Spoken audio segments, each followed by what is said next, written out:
ආයිබෝල් අයිබන් රවි. කෝටියක් හදපු කෙනෙක් විදිහට රටේ ජනාධිපතිවරු අගමැතිවරු മന്ത്രിවරු පිටරට සවාරි යන එක ගැන මොකද හිතෙන්නේ?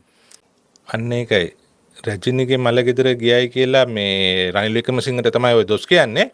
මේ වෙලාවේ අපි මේ පරිසර සමුළුවට යන්න වෙලාවද මේක? ඒක ඒ වෙලාවක්ද? රජිනක මොළ ගෙදර යන්න වෙලාවද? විජිත හේරත් හරි ගියේ කොහොඳ කවුද ඔය කඩාකප්පල්කාරයා? මං හිතන්නේ මෙහෙම කිව්ව හින්දා යන්නේ නැද්ද දන්නේ. සාමාන්‍යයෙන් එතුමා කියපු වචනේ ආරක්ෂා කරනවානේ. බොරු කියන්නේ නැහැ. කිව්වොත් බොරුවක් ඒ බොරුවේ රැඳී ඉන්නවා. ඒ කියන්නේ දැන් එයා කිව්වනේ මේවට යන්නේ නැහැ. මේවට යන්න පිස්සුද මේ වෙලාවේ මේ මිනිසුන්ට ප්‍රශ්න තියාගෙන මේ රජිනගේ මලගෙවල් වල යන වෙලාවක්ද මේ එහෙම වෙලාවක්ද කියලා අහපු මිනිස්සයා හින්දා එයා කියන්නේ නැති මට නම් ඕකට යන්න බෑ. මම එක වචනේ තනි වචනේ ඊනෙන්වත් බොරු කියන්නේ නැති මිනිස්සෙක්.